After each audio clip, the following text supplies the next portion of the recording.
अहिले देश नक्खु कारागारबाट चलिरहेको भान मलाई भइरहेको छ। राष्ट्रिय स्वतन्त्र पार्टीका सभापति रवि लामिछानेलाई भेट्न जानेको दैनिक ताती छ। विभिन्न राजनीतिक दलहरूदेखि लिएर समाजसेवी, आफूलाई सामाजिक अभियन्ता, पत्रकार, वरिष्ठ पत्रकार, न्यायमूर्ति, न्यायाधीशहरू पनि बारम्बार रूपमा रवि लामिछानेलाई भेट्न गइरहेका छन्। रवि लामिछानेलाई भेट्न तपाईहरू किन गइरहनु भएको छ? जनताका स्वार्थ, जनताका विकास, जनताका एजेन्डा लिएर जानुभएको हो भने तपाईहरूलाई सल्युट छ। होइन भने आफ्नो राजनीतिक स्थायित्व प्राप्त गर्नको निम्ति, आफू पदमा आउनको निम्ति, आफू पुनः शक्तिमा आउनको निम्ति भेट्नु भएको हो भने तपाईहरूलाई खबरदार छ।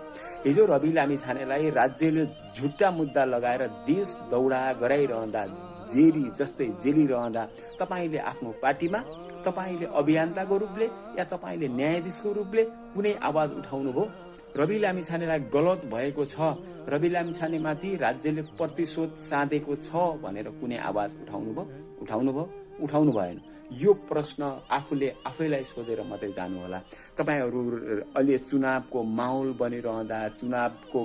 बनिरहँदा जनतामा चर्चित व्यक्ति, जनताले रुचाइएका व्यक्ति रवि लामिछानेलाई भेटेर रवि लामिछानेको बारेमा 2-4 शब्द उहाँको प्रशंसा गरेर जनताको भोट बटुल्ने काम गरिरहनु भएको छ भने तपाईँ गलत गर्दै हुनुहुन्छ। तपाईलाई जनताले छोड्नेवाला छैनन्।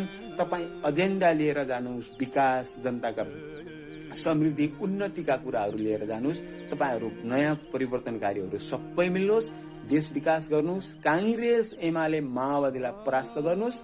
हस्त, धन्यवाद।